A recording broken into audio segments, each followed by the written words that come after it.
Welcome back, Nick Lenz's Comic Corner, Classics slash Non-Classics. This is episode number 134 and Doubleshot number 167. Okay? First up, an Ultimate Comics X-Men by Brian Wood, Volume 2. Actually, that's the wrong book. This is Volume 2. Sorry about that. Yeah, I'm sorry I switched the books by mistake. I didn't notice the cover. But the thing is, why am I reviewing Volume 2 and why start with here instead of like beginning of the series? Because I haven't got a chance to get the other books from the Ultimate X-Men series. This is the series that was publishing up until this series was published from 2000 from 2011 to about I think it was like 2013. Yeah, for over 2 years the series was publishing, and this is the I think the probably the 5th or 6th trade they probably used to collect issues from the series. Now this is the second trade collect issues from Brian Wood's run for the series. The storyline here is called Natural Resources. It's a follow-up to Reconstruction. It's now pretty much in this particular trade you don't see any debut appearance of any particularly new characters in a way, but the issues in here are issues issues 24 to 28 of Ultimate Comics X-Men. The artwork is done by this one's done by Mahmoud Asher, I think it's how you pronounce this guy's name. I'm sorry if I mispronounced your name. It's just that sometimes names like this can be kind of difficult for some people like me to pronounce. Here's a sample of his artwork.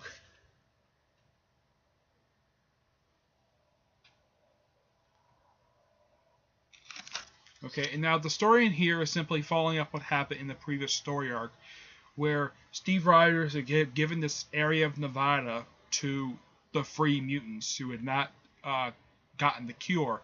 Now, there are some mainstay X-Men characters in here from the Ultimate X-Men series. People like Storm, Colossus, Kitty Pryde, Jean Grey does show up in here, but she just play a big role in the series.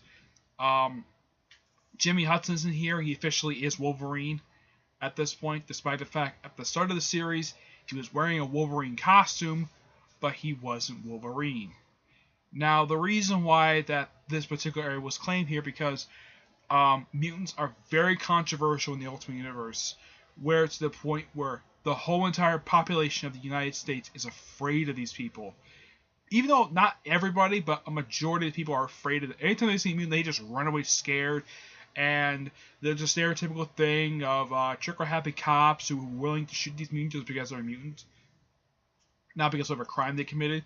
Oh, and also, I should also point out that in this particular series, Storm gets the Mohawk. Yep, she trims down the Mohawk, and let's see, trying to think. Oh yeah, Rogue shows up in here. She does not wear her costume. Matter of fact, none of the X-Men in this particular part of the series even wear their costumes because they're in this Utopia area. Even though technically they are the X-Men, they don't wear their costume. They just wear civilian clothes. As a matter of fact, from this point forward, it's all civilian clothes.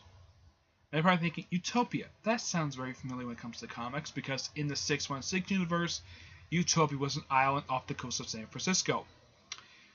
Off in San Francisco Bay. This Utopia is just like, it's basically a reservation. Kind of like, it's basically the same situation the way the Native Americans were treated back in the 1800s when they were forced onto reservations.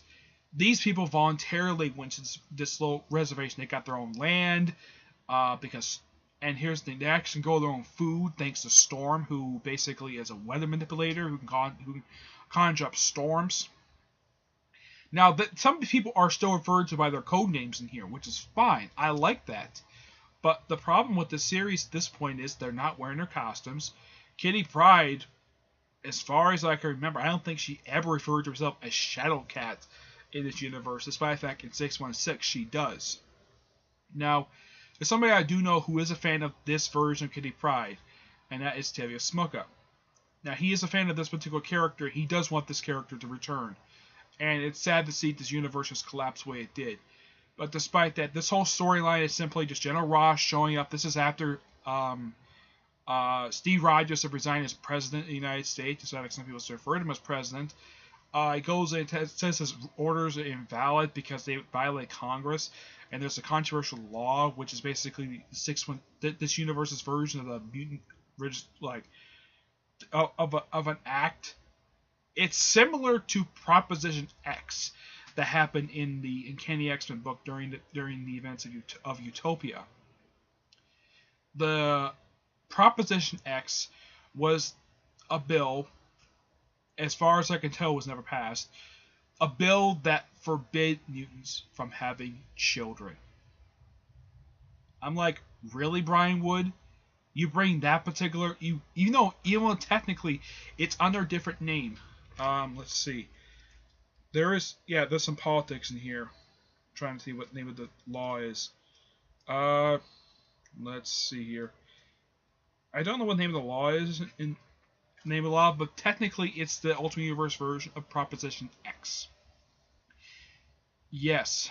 So Brian Wood just took the aspects of Proposition X, changed the title, and just call it what it was. I'm trying to see if I can find it. Yeah, they do show some politics in here. Heck, even Ross himself shows up in this series to try to shut down this reservation, which, according to orders he received, he's just a person who just receives orders. He's just a... Yeah. Let's see here. In the first issue, Kitty Pryde is nearly wounded by a sniper who is trigger happy. Yep, trigger happy. I am not kidding about this. They are trigger happy. Psylocke shows up in here too, but she is not the real Psylocke, because it was later revealed in the follow-up storyline that this is just an illusion. The real Psylocke has been dead since Ultimatum.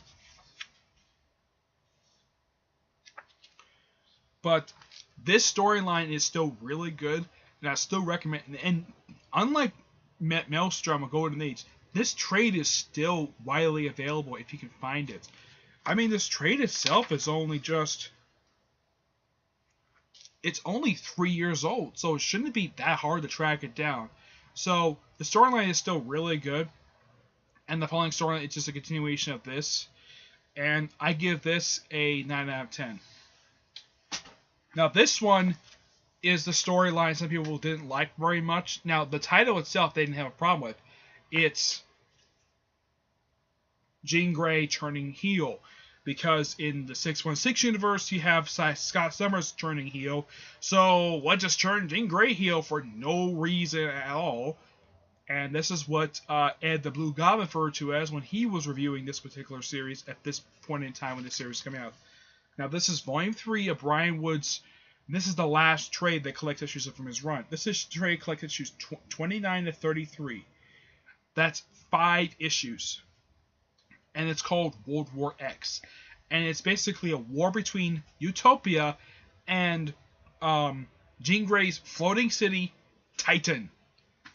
Oh, and I thought this was weird. And because in the first issue of Ultimate X-Men, those of you who never read the issue, she has sex Wolverine in the opening issue of the series. And in this issue, in this particular storyline, it's revealed that she's been sleeping with the son of the guy who she had sex with the opening issue of Ultimate X-Men. I'm like, really? So first you sleep with Wolverine, and then you sleep with Wolverine's son, who, by the way, is he's actually I think he's 18 or 19. He's younger than Jean Grey, and yet she's sleeping with him. I'm like, really, Brian Wood? So, because the original Wolverine is no longer around, let's just have Jean Grey bang his son. Okay. Heck, I don't know why no one pointed this out when these issues first came out. Like, really? They put Jimmy Hudson and Jean Grey in a relationship? This relationship just feels very awkward. Especially as Jean Grey is probably supposed to be in her 20s. And Jimmy Hudson's like, what, 18, 19 years old? I mean, yes, he's an adult. Yes, but it just feels weird. Seeing Jean Grey on long string. Oh, yeah, and also, she at this point was still calling herself Karen Grant. But she from after one message with fired by one of her drones, decided to stop calling herself Karen Grant, which was an alias she had been running under for the past like few years at this point, and just go by regular Jean Grey. Yep. Now this storyline is simply just a war between those two cities. In the conclusion, Titan is pretty much destroyed, but Kitty Pryde is surrendered to the authorities. But here's the thing: the government doesn't want to press charges against Kitty Pryde at all for the actions that happened in this particular storyline, because it was a war between mutants and didn't involve the government at all. I'm like, okay, that's fine. At least Jean Grey was being honest with people, basically surrendering. Also, she briefly steps down as leader of the X-Men and hands off to Colossus. Now, I get picking Colossus because he is an X-Man, but everyone's like, really? You pick him? He just walked into our camp and you picked him as an X-Men?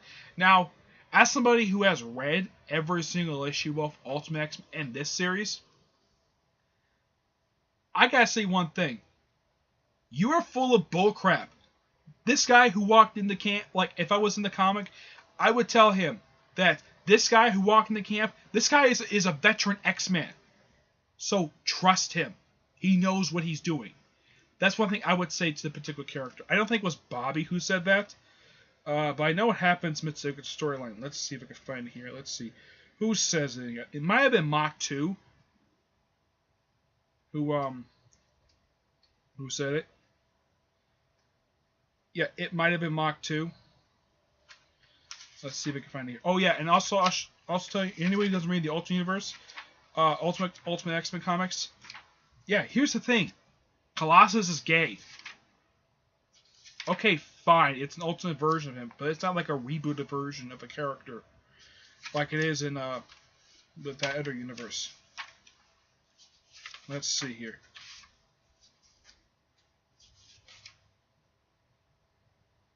I don't know who just said it in here. I'm trying to find it in here. The person who said that who was actually against putting Colossus because he just walked into the camp.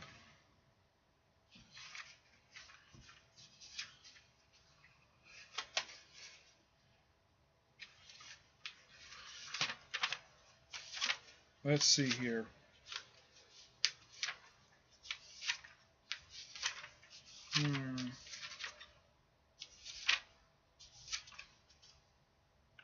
I'm sorry this is taking a little while, but there was a person who was part of this reservation who was actually against putting Colossus as leader. I'm trying to find the page.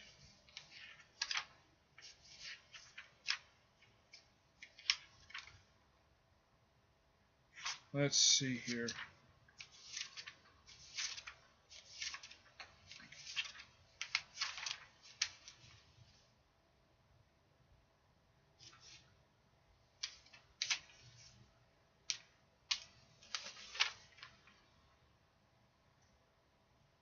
Here we go, I found the page.